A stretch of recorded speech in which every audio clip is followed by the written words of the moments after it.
Los tiempos son duros. El hambre y la muerte campan a sus anchas por las dos tierras. La gente mira con miedo y resentimiento. Puedes ver al depredador y la presa en una misma cara. No sabes quién es quién.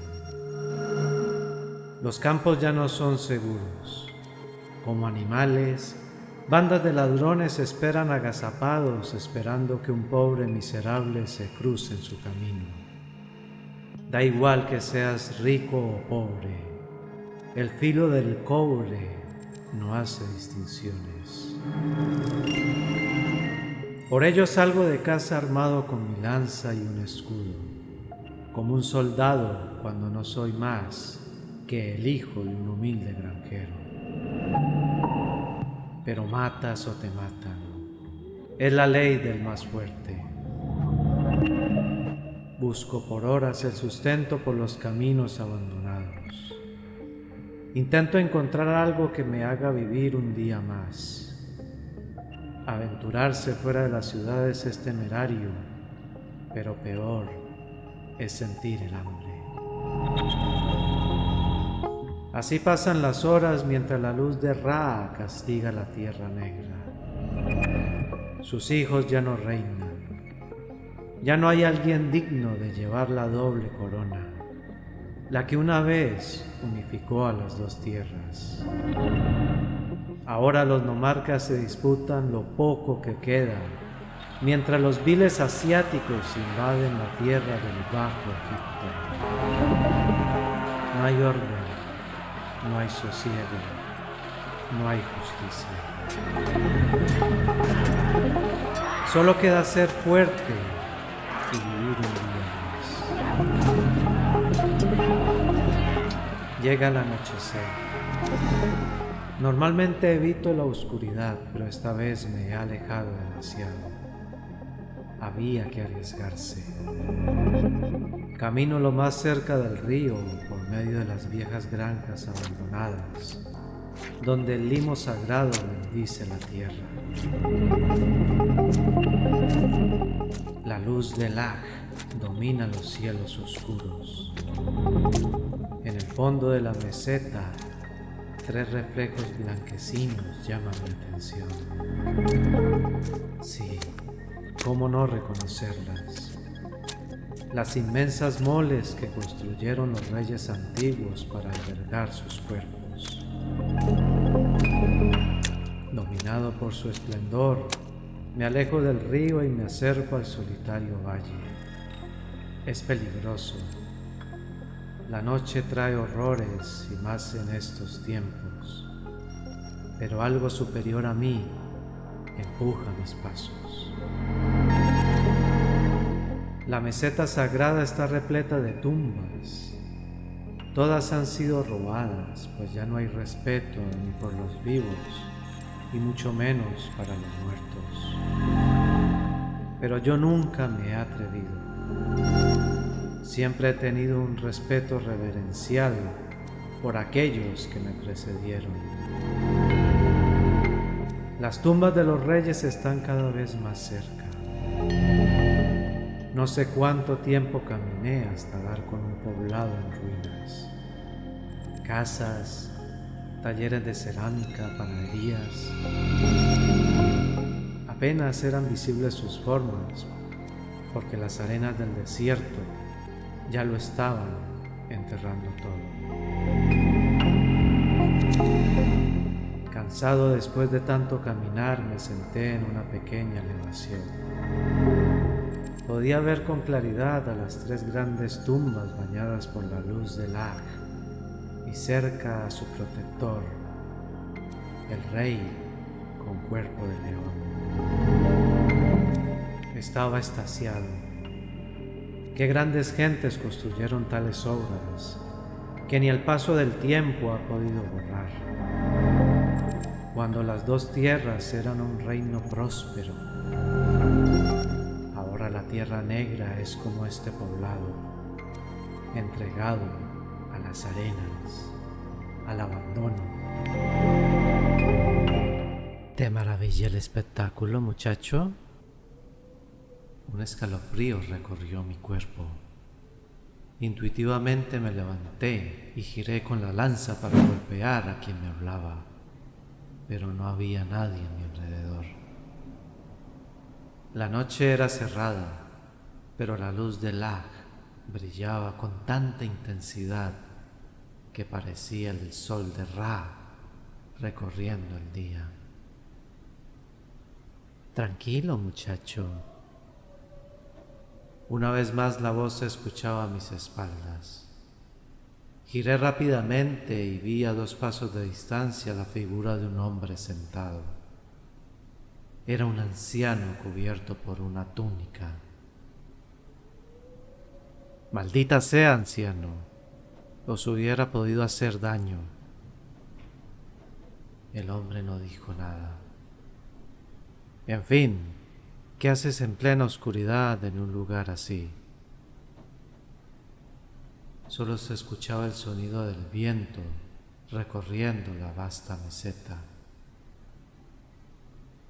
Como queráis, que los dioses os sean propicios. Me di la vuelta y empecé a recorrer el camino de vuelta al río. Yo la levanté. Me detuve a escuchar. La más grande de las 3. ¿La gran tumba de los reyes? Es una locura, anciano. Fue hace muchas generaciones, antes del padre de mi padre, cuando solo había un rey que portaba la doble corona. De nuevo el silencio. El hambre os hace delirar. Os daría algo, pero no estoy mucho mejor que vos. Era de la escuadra de Mirer. Traíamos piedra de una cantera cerca de Tura, en el Bajo Egipto. Aquel hombre empezó a hablar sin parar. No sé si sería por el propio cansancio, pero me senté a escucharlo. Poco a poco me fui enganchando a aquel relato sin esfuerzo, como si el sonido de su voz fuera la melodía de un fino instrumento tocado al atardecer. Antes de traer piedras era un granjero en el sur. Un día vino en Nomarca desde Tinis. Aquello fue todo un revuelo. Hizo que todos los hombres del pueblo se reunieran y nos dijo que Gemiunu, el chati del faraón, nos convoca en Giza. Apenas era un muchacho y era la primera vez que salía del pueblo. Lo que no pensaba era que nunca volvería. Como yo, muchos muchachos salieron de sus pueblos. Tras unas pocas semanas, éramos centenares los que caminábamos hacia Giza. Cuando nos acercamos a la meseta, a lo lejos se levantaba una montaña que se iba elevando hacia el cielo. Me quedé sin palabras. Al llegar vimos como cientos y cientos de hombres y animales arrastraban bloques hacia esa montaña y subían las piedras que llegaban desde el río y desde otros lugares por rampas de madera que rodeaban la gran montaña. Cerca de la gran montaña había un poblado. Tenía todo lo necesario, incluso un cementerio. Era en este mismo lugar, aquí mismo. Nos alojaron y destinaron a diferentes tareas. A mí me encuadraron en la cuadrilla de las pirámides, que traían grandes desde bloques siempre de han piedra alimentado para nuestra romper el imaginación río. y yo no podía ser En el menos. Bajo Pero antes de continuar, es necesario comprender cómo surgieron las pirámides, al menos tal y como las conocemos. Para ello hay que remontarse a las construcciones donde se hacían enterrar los nobles y faraones del periodo tinita, las mastabas. Mastaba no es un nombre original del antiguo Egipto. Es el nombre que le dieron los obreros que trabajaban en las excavaciones a finales del siglo XIX y significa banco en árabe. Le dieron ese nombre por el parecido al lugar de la fachada de sus casas donde los egipcios se sentaban para descansar y charlar. De forma rectangular y con las paredes inclinadas hacia el interior, en la parte superior se abría un pozo que atravesaba verticalmente la estructura. Al final del mismo comenzaba un pasadizo horizontal orientado al sur, que llevaba a la cámara funeraria, donde se colocaba el cuerpo del difunto. Con el paso del tiempo fueron ganando en tamaño y en lujos, y así llegamos al 2260 a.C. La mente privilegiada de Imhotep, el chati del faraón Zoser, concibió una nueva mástaba. Partiendo de la estructura original, fue añadiendo mástaba tras mástaba, hasta llegar a los 6 pisos como una escalera que asciende al cielo. Nacía la primera pirámide, la pirámide escalonada de Saqqara. Oh Atún, pon tus brazos alrededor de este gran rey, alrededor de esta construcción y alrededor de esta pirámide como los brazos del símbolo del Ka, para que la esencia del rey pueda estar en esta, perdurando para siempre.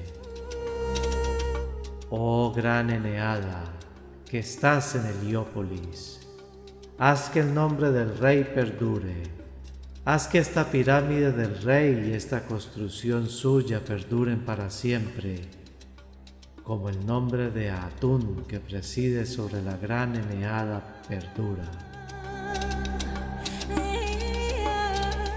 El por qué Imhotep ideó esta forma es un completo misterio, pero lo que es cierto es que su ingenio sentó un precedente que sería repetido a lo largo de todo el reino antiguo. Ya el sucesor de Zoser, Seyenhet, intentó replicar la pirámide escalonada, pero parece ser que la muerte del faraón dejó la obra inconclusa. Si se hubiera terminado, habría sobrepasado en tamaño a la de Zoser. Caso parecido al del siguiente soberano, Java.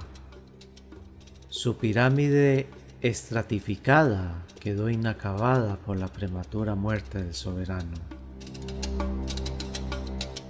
El siguiente paso evolutivo del concepto piramidal llega con la pirámide de Meidún, que en un principio fue escalonada y atribuida a Uni, faraón de la cuarta dinastía, pero más adelante, durante el reinado de Seneferu, pasó a convertirse en una pirámide clásica. Y es que con Seneferu la fiebre piramidal llega a su punto más álgido. Como te comentaba, fue el responsable de terminar la pirámide de Meidún, convirtiéndola en la primera pirámide clásica. También mandó a construir la pirámide acodada de Ashur y la pirámide roja, 3 en un solo reinado. Y así llegamos al 2584 a.C. La doble corona recae en el hijo y sucesor de Seneferu, Keops, también conocido como Jufu. Con él la monarquía faraónica llegaría a su punto más alto, concentrando todo el poder en sus manos. Tal faraón tendría una pirámide a su altura, la más grande, la más célebre, la Gran Pirámide de Giza. Keops mandó construir la gran pirámide de Giza, llegando incluso a prostituir a su propia hija, para así obtener fondos con lo que construir su pirámide. En su época, todos los templos estaban cerrados al culto, y Egipto se encontraba en la mayor indigencia, siendo detestado por los egipcios. Esto decía Heródoto, el célebre historiador griego. Pero parece ser que la imagen negativa que tenían los autores griegos y romanos, esa que dibuja al faraón oprimiendo a su pueblo y esclavizándolo para levantar el monumento, y que ha llegado hasta nuestros días, está lejos de ser real. Todo empezó a cambiar con el descubrimiento de un poblado en 1990, al sur de las pirámides en Giza, dotado de todo lo necesario para la vida y el trabajo, como panaderías, hornos de fundición, lavanderías y reparto de agua. Fue el lugar donde los constructores de la gran pirámide se alojaron. Cuenta Heródoto que Keops ordenó a todos los egipcios trabajar para él. Indica que fueron necesarios turnos de 100.000 trabajadores para llevar a cabo la construcción de su pirámide. Teodoro de Sicilia dice que toda la obra se acabó en 20 años, con la ayuda de 360.000 hombres. Hoy se calcula que los obreros empleados en la construcción de la Gran Pirámide fueron entre 25.000 y 30.000, una parte permanentes y otros temporales. Es posible que estos últimos se incrementaran durante los meses de la inundación del Nilo, cuando el trabajo de los campesinos se reducía y quedaban disponibles para otros menesteres. El responsable de esta colosal obra se cree que fue Gemiunu, el sobrino de Keops, y en la parte final, un medio hermano del faraón, el príncipe Ankaf.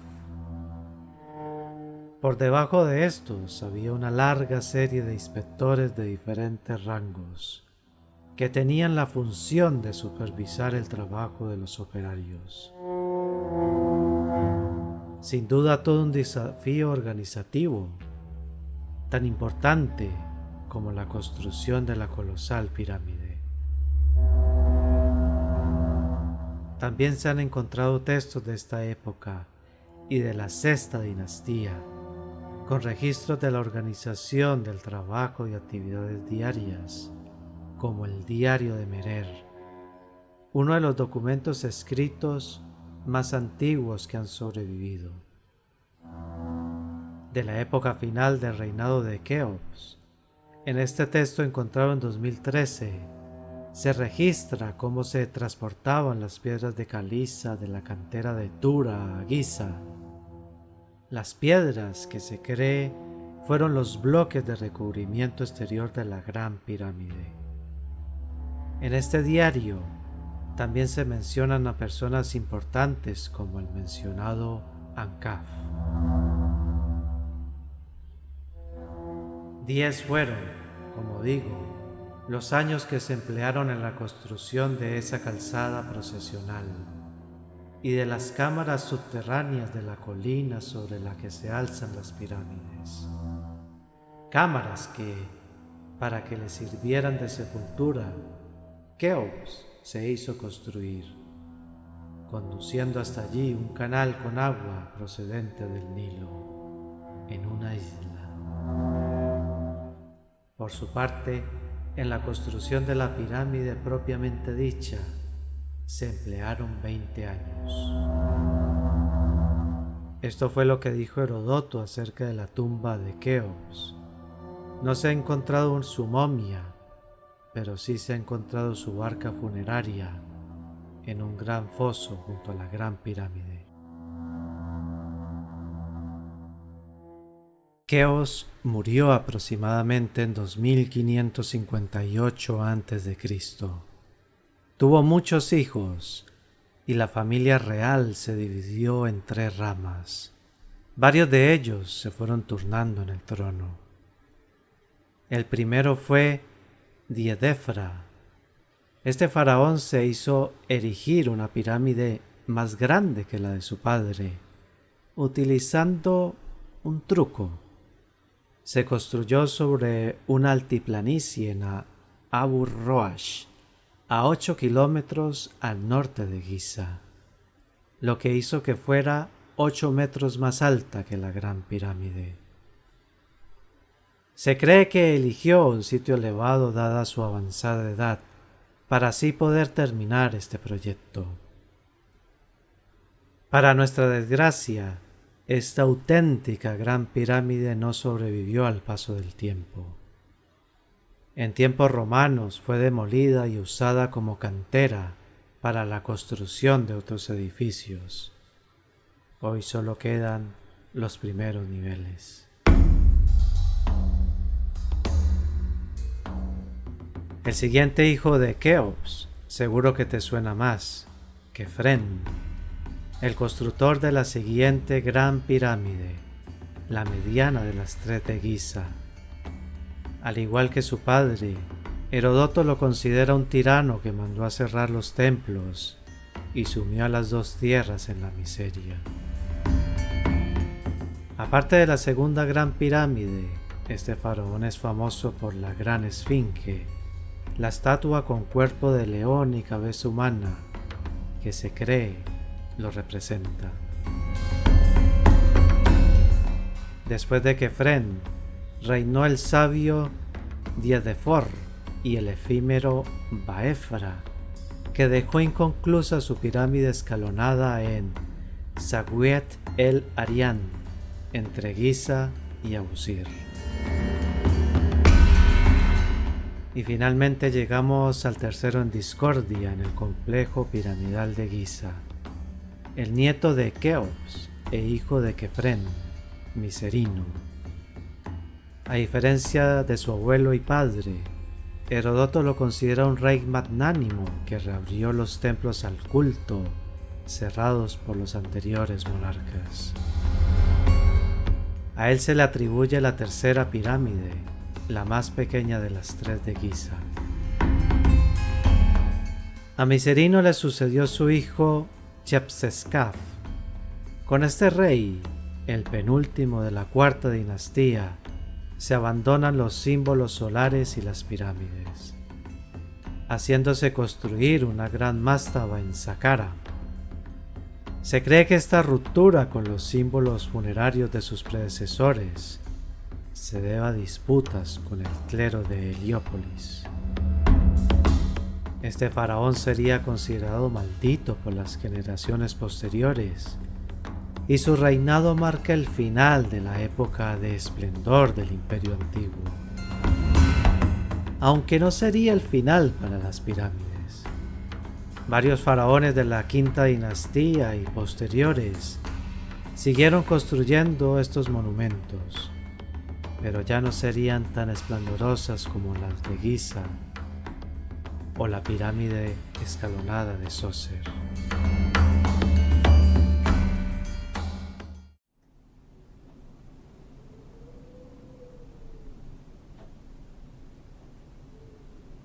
El anciano siguió narrando su vida en la construcción de la gran montaña de piedra. Contaba cómo iba y venía por el sagrado río trayendo piedras con una escuadra de canteros. Era como si el tiempo se hubiera detenido mientras su voz grave penetraba en mis oídos y recorría mi interior hasta abrazar al Ka. No podía dejar de escucharle. Parecía un niño a la luz de la hoguera escuchando un cuento. De pronto una racha de viento se levantó violentamente. Era una tormenta de arena. Sin apenas poder reaccionar, la arena cubría todo el sitio y la figura del anciano se perdió. Cegado, apenas podía cubrirme con el escudo. Pero así como apareció, así se disipó la arena. Una extraña tranquilidad cubría el sitio, como si no hubiera pasado nada. La luz del Aj cubría la meseta, haciendo que las 3 montañas brillen como perlas. No había nadie más a mi alrededor. El pueblo abandonado estaba sumido en silencio. Dicen los antiguos que las pirámides y su guardián estaban aquí mucho antes que las 2 tierras fueran una sola. Era otra vez la voz, pero ahora era grave y profunda. Al terminar de hablar, ante mis ojos el paisaje de la meseta cambió en un momento. La hierba, de un verde intenso, dominaba toda la meseta donde antes había arena. Árboles, animales, era todo tan diferente, salvo por las pirámides. Estaban en el mismo sitio, de un blanco inmaculado. Veía unos hombres, cientos de ellos, arrastrando piedras, y cerca de ellos dando instrucciones a unos seres de gran estatura. Ante mis ojos uno de ellos, de ojos claros, con una barba larga y cuidada y tocada por una especie de casco dorado, camina hacia mi dirección. No podía moverme. Todo había pasado tan rápido que ni siquiera me había dado tiempo a sentir miedo. Cuando el hombre estuvo a mi altura, se agachó y me susurró: Mortal, ¿con qué historia te quedas?